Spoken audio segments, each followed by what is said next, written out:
Hi, everyone, and welcome to day 2 of the main program of the Data and AI Summit. Is everyone having a good time? OK, I need that a little bit louder so they can hear it in the back. Is everyone having a good time? All right. Thank you. Yeah, it's great to see everyone here. So excited for the 5,000 people that are here in person, as well as everyone that's joining us online, tens of thousands more folks. Yesterday, we heard a lot about foundational investments in the data lakehouse, things like shared catalog, open sourcing of Databricks Delta codebase, and investments in stream processing and SQL performance. Today's program is going one level higher to talk about use cases on the lakehouse, especially those around data science and machine learning. So we'll hear from a few folks at Databricks, including myself, about technical investments we're making in the ML platform layer. We'll also hear some applied use cases from folks in industry and even talks from cutting-edge researchers that are pushing the state of machine learning forward. So to get started, if we can pull up my talk, I'll kick it off with a little bit about the work we're doing at Databricks on machine learning. So it should come as a surprise to no one that the use of ML in industry is completely exploding. And in fact, at Databricks, of our thousands of customers, almost every single customer is deploying at least a few production machine learning use cases in different areas of their business. But many of us dream a lot bigger than that. In fact, most industry observers think that within a few years, almost every single deployed application will leverage machine learning in some way. Today, I'm going to talk about the gap between where we are today and where we want to be in a few years as an industry. In fact, we see pretty large challenges these days for companies going from early stage initial machine learning models to rolling out machine learning at scale in the organization. And in fact, it's still the case that most ML projects don't make it all the way to production. So I'm going to talk about what we're doing at Databricks to help solve this gap and enable ML to have much wider reach. So where does ML get stuck? Well, most organizations start their ML journey in the same way. They have a small team of data scientists or machine learning engineers. They choose a few use cases where they think ML can produce a lot of value. And they tend to focus on simpler use cases first, ones where the data sets are relatively static, where the problem definition is relatively simple. For instance, maybe forecasting your sales or predicting which customers are going to churn. Those are things you can do once every few weeks. You can have humans take action on the result, and you can do them on mostly static data sets. And those use cases actually have been really, really successful. And so companies want to scale up and do more and more and more. But where companies get stuck is in this journey from a few early use cases in machine learning to doing machine learning at the scale of the entire organization. We call that production ML. What that means to us at Databricks is hundreds or thousands of models, not a small number of models, and a model lifecycle that's deeply embedded with your application. So that means that models need to be constantly retrained based on new data. It's not necessarily a human that's going to consume the result of a model. It's actually your end user-facing product. And when you're doing ML at scale, you need conventions and common stacks so that tens or hundreds of different teams can use the same software and do things in the same way. And in fact, those teams may be not ML experts. They may actually just be your application engineers. So this transition is really hard. There's many barriers to it, organizational and technical. I'm going to talk about what we see as the largest technical barriers to having ML deployed pervasively in an organization. And a lot of it comes down to interacting with legacy or incumbent software stacks. So it's going to get a little nerdy, but hopefully you all can bear with me. ML teams, when they first start, typically purchase or sort of self-make an ML analytical stack. That's a piece of software or a set of software suites that know how to deal with training models, evaluating models, collaborating over the development of models. And that works well for these small-scale use cases, because they're relatively enclosed. But when you want to have ML done at scale in your organization, you need to play well with two incumbent software stacks. These are very large-scale, often very mature pieces of software infrastructure in any company. And on the left, you have your data engineering stack. So that's your core data pipelines, your speeds and feeds. On the right, you have your online service stack, where you deploy your applications, often containerized environments. And unfortunately, these stacks were not designed with ML in mind. And they also weren't even designed to work particularly well with each other.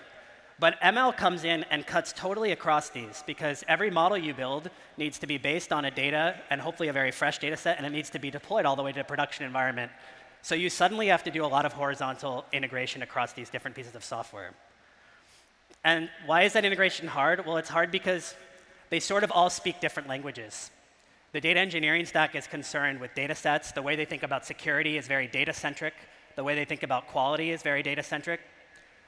On the right, your services stack is all about locking down and securing access to production. It's about rolling back and forward different services and setting access control about who can do what. And then your ML stack introduces these new abstractions, models. These are pretty important for ML. But your data engineering stack and your service stack don't even really know what models are. So even doing really simple things across these stacks is extremely difficult. As an example, if you're just deploying a basic ML use case, you need to give the users who are building that permissions to do what they need to do. Well, now you need to touch your permissioning system over data. You need to touch your permissioning system in the ML stack. And you need to touch your permissioning system in the production engineering stack. They might not even use the same abstractions to talk about security and access control. So for the rest of the talk, I'm going to walk through a specific example. I'll even dare to demo this, what we think is a better way to do things. And the example I chose is a very canonical machine learning use case, which is ad optimization. Your company probably doesn't do ad optimization, but it's just a good example of how you integrate things across the entire lifecycle in order to deploy an end-to-end machine learning product. So very quickly, I'll explain the ad optimization problem. This is all about showing people ads online. I know it's all of our favorite thing. You have impressions, which is when you actually show someone an advertisement. You're hoping to get them to click on that. And really, more importantly, you're hoping to get the person to eventually make a purchase. And to some extent, you care about how often those impressions convert into clicks. That's called click-through rate. But you really care about actually how often people are buying. So if you just naively look at click-through rate, you may not be optimizing the right metric. So now let's take this example ML problem and look at it in the context of our existing stacks. So as you can see, different pieces of the puzzle are in different parts of the infrastructure. Your impression and click data is on the left in your data infrastructure. Your ML models, which versions of models are deployed, where those models were trained are in your ML infrastructure. And your online service is sort of hosting the actual request response for these live queries against the infrastructure. So let's say you want to do something really simple. You just want to ask, is my model performing well? Am I making money, or are we not making money? My boss is giving me a hard time. Are we actually making money with this thing? Well, each of these stacks has a different notion of what it means to be functioning well. Unfortunately, none of them are about making money. You might ask your data engineering stack, is everything working? And they'll say, yes, the data pipeline is behind by 15 minutes. It's within our SLA. We're doing great. You might ask your ML stack, how's it going? Is it working? It'll say, yes, I've scored this many requests over this amount of time. And you'll ask your service stack, does everything look good to you? And they'll say, yes, the service is not returning 400s. It's working. Everything's great. But unfortunately, you don't care about any of these things. You just care about whether you're making money or not. So let's say you wanted to figure out if you're making money or not. Well, you're in for quite a challenge, because the data you need to answer that question is spread across all these different stacks. As a very simplified example, your impression and purchase data is sitting in your data engineering stack, and that's probably in some tables that have some echoes over them. The actual data about which version of the model you're comparing against is in your ML stack. And as an example here, we're saying that's not actually available in a table. It's over some REST API, so you need to integrate with that. And your online service happens to log all the requests and responses in JSON blobs somewhere. The way you authenticate and even get access to these things is probably different. And if you really want to integrate all these data sources to see if your model is even behaving well, you're in for a lot of pain, manual integration work, and tons of custom engineering. And what we see in our customers is that instead of going through this pain, they simply don't do this. Or they only do it for a very small number of models where they're willing to do a lot of extra engineering. But if you want to get to hundreds or thousands of models in an organizational scale, it's just not going to work. So what's a better way to do this? Well, if you've been at this conference, you probably know what this shape means.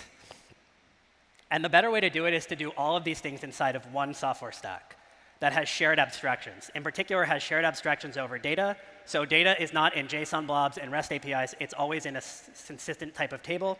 And shared abstractions over governance. So permissioning doesn't happen in 6 different systems. You have one way of giving access to things. The Lakehouse has long been popular for data sets. That's kind of where it often starts. And in the last few years, Databricks has added ability to train and build models. I'm happy to say that today we're announcing the last leg of the stool, which is that you'll be able to do full end-to-end service deployments of your models inside of the Databricks Lakehouse.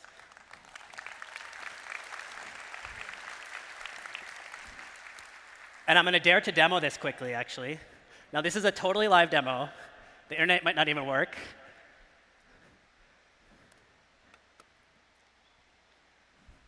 But let's see if we can get up the demo on my laptop.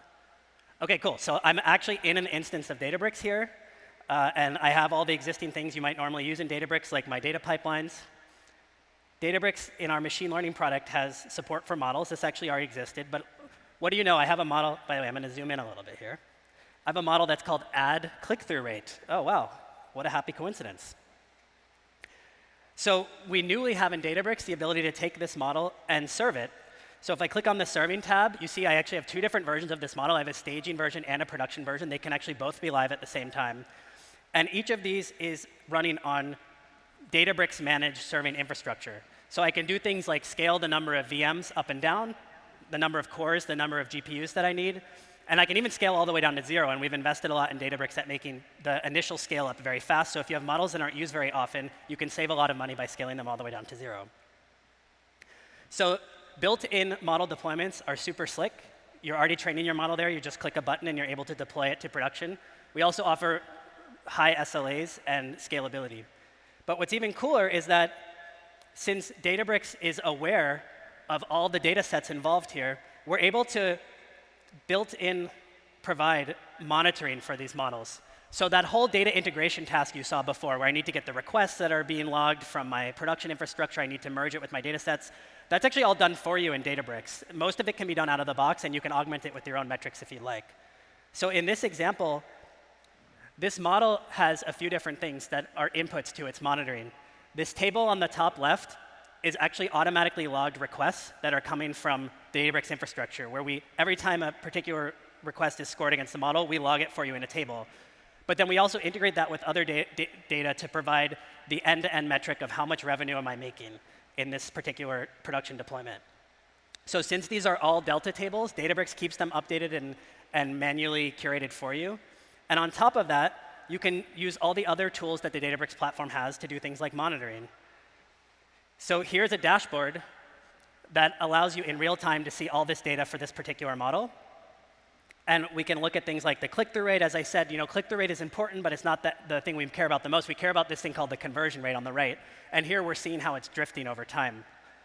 And this dashboarding can even add alerts, like if the conversion rate exceeds some particular threshold of drift from what I'm expecting, please alert me. The most important thing isn't being able to do this for this one particular model. It's that in your company, if you want to deploy hundreds or thousands of different models, every team can have access to infrastructure like this without having to deploy any new systems or deal with integration across stacks. All right, so I think we'll go back to my slides. So just to reiterate, we're announcing actually two things today, both our serverless model endpoints and integrated model monitoring.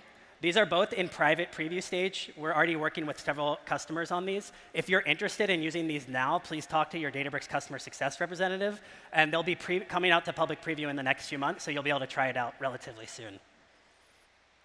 So just to recap what we talked about today, we talked about getting to machine learning at scale inside of a company and what you need to do that. And the three big things are a unified data model, so you're not stitching data together across these services, some shared governance and security primitives, and a way to standardize the workflow across many different teams. Our view at Databricks is that the only way to get these three things is to put all the lifecycle in a single stack, which we call the lakehouse. But whatever your approach is, you definitely need to get these three things right in order to scale.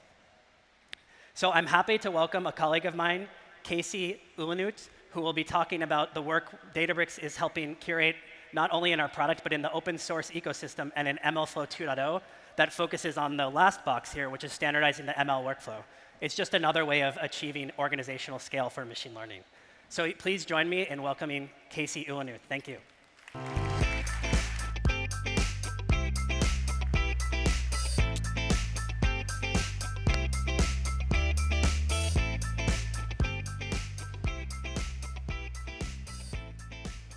All right. Thanks, Patrick. I'm excited to share a community update on MLflow.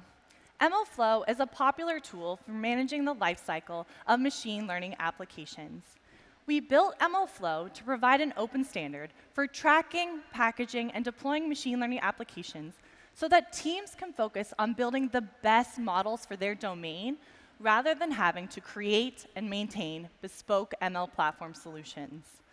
As Patrick mentioned, this focus on tracking, packaging, and deploying machine learning applications is now often called MLOps. We launched MLflow in 2018, and since then, we have become the most popular MLOps framework. We've had hockey stick growth, putting us now at the same order of magnitude as the top ML libraries. We've also seen incredible community momentum. 75% of our public roadmap was completed by contributors outside of Databricks. So thank you all for your contributions.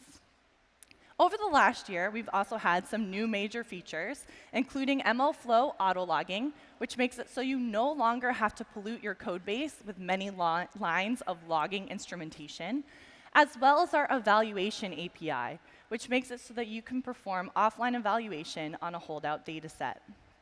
The last thing I want to call out is that we now support time series frameworks of Facebook Profit and PMD Arima so that you can track and manage your forecasting projects. So what's next for MLflow? Well, as Patrick mentioned, organizations are struggling to build and deploy machine learning applications at scale.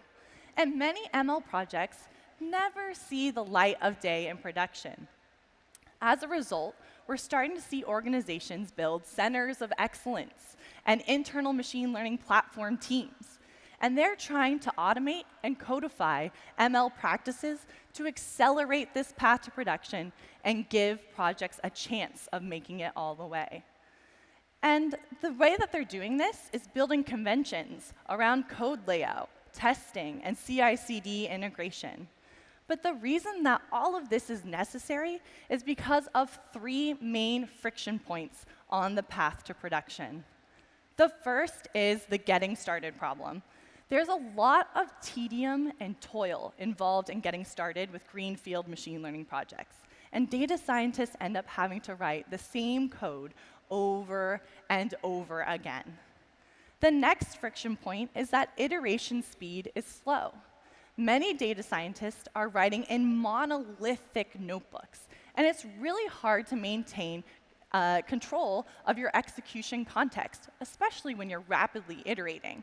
And so what ends up happening is they're rerunning their entire notebook over and over again, which is not only costly time-wise, but also compute-wise.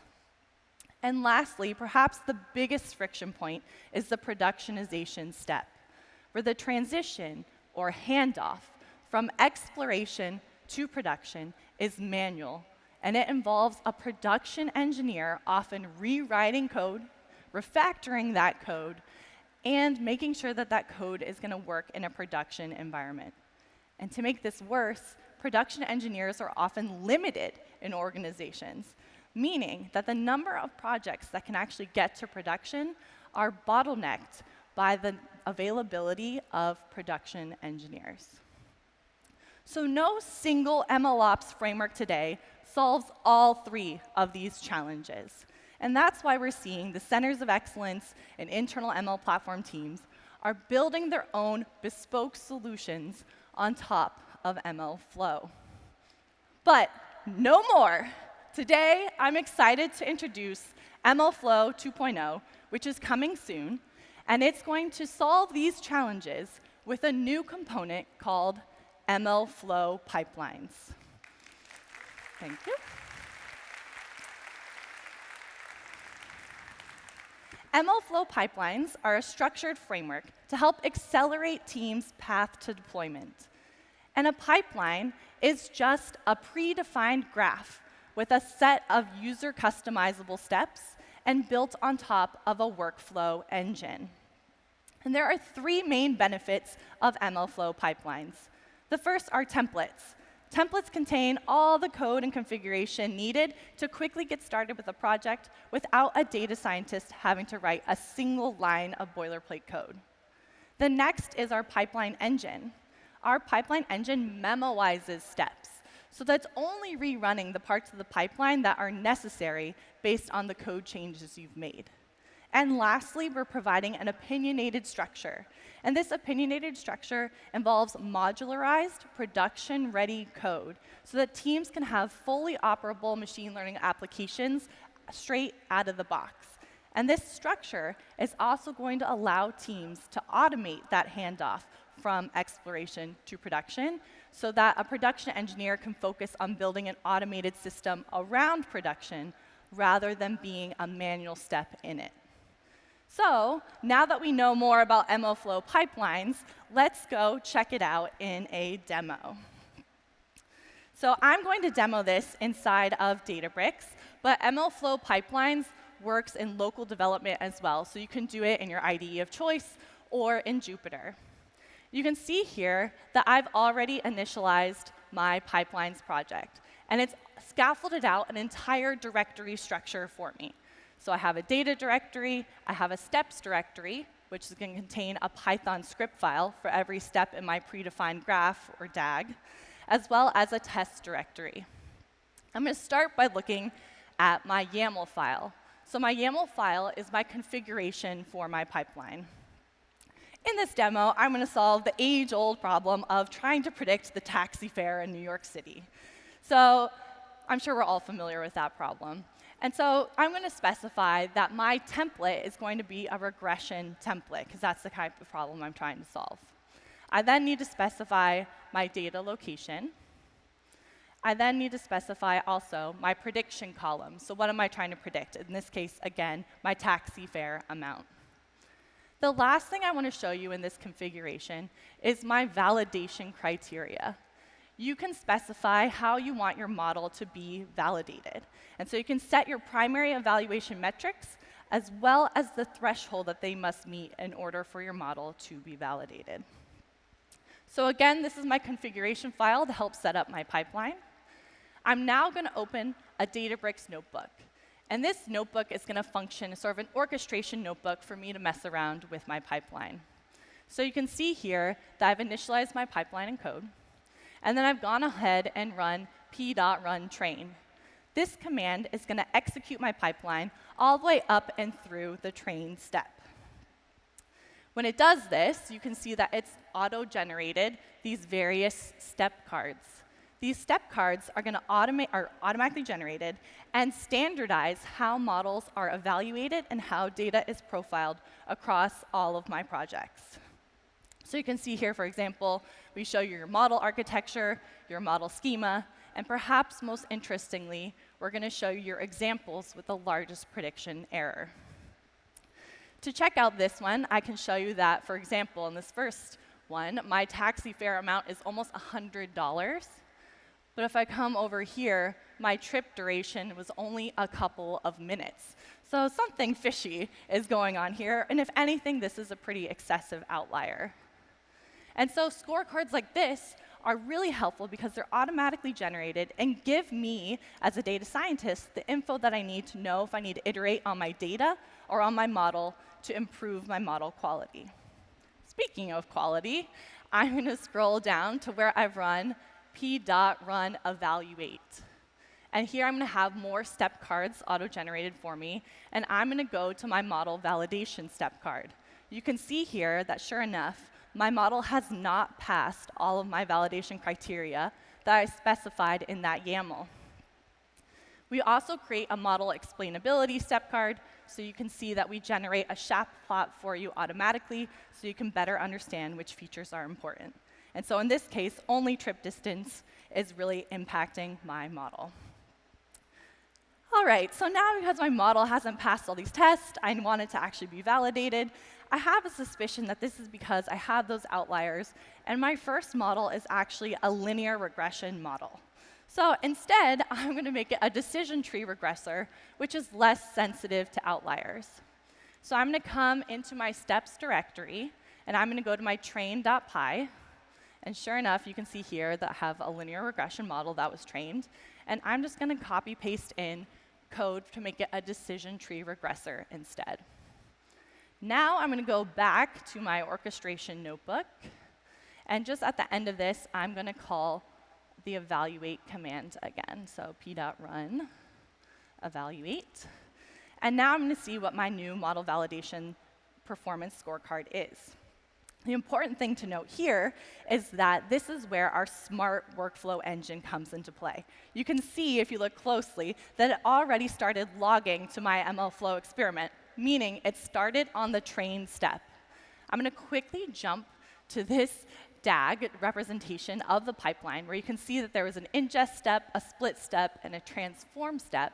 But all of those were already cached, and because they're unchanged between my two runs, they don't need to be rerun. And so we're only rerunning the train step and the evaluation step here. So while this is finishing, I'm going to go ahead and click into my MLflow experiment. One of the great things about MLflow pipelines is that it's natively integrated with the rest of MLflow, meaning you're getting all of the tracking goodness that comes with MLflow. If I click into one of these runs, you can see that all my parameters and metrics are tracked for me. And if I zoom in down here to the artifacts, you can see my environment is logged, my SHAP explainer is logged for me, so now I can explain all my predictions. And we're even going to take a snapshot of your pipeline at the time of that run. So you can see the exact configuration for your pipeline, as well as even the code associated with it. And of course, we're going to log your feature importance plots for you as well.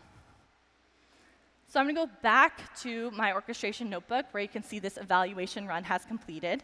If I go to my model validation results, you can see now that I've moved to a decision tree, all of my criteria has now been met, and my model is validated. And for fun, if I go to my feature importance plot, you can see now that distance and duration are primarily influencing my fair amount predictions. All right, so now that I've trained a better model, I'm ready to put this into production. So to do that, I'm going to come to repos, and I'm going to submit a pull request. And this is where the real power of MLflow pipelines comes in. My code is already modularized. My code is already production ready. I didn't have to go to a production engineer and have to spend time back and forth iterating on this code base with them. Instead, I can just go ahead and submit this pull request, and now the production engineer can focus on building an automated CI/CD system to take the remainder of this project all the way to production. And that's what we are excited about with MLflow pipelines. Yes.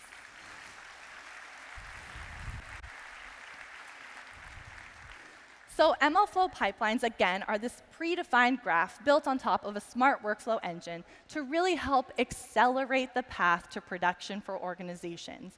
And it's also empowering production engineers to now build these automated systems around pipelines and for the production process, rather than being stuck as a manual component in it.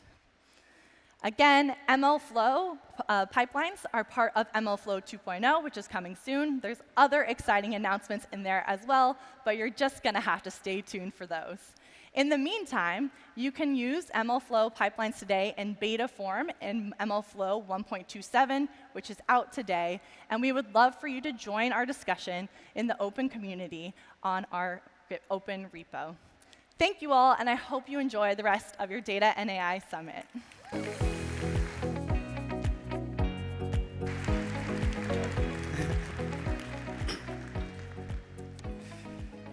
Great, so next we're going to hear from two companies who are both deploying machine learning on the Lakehouse.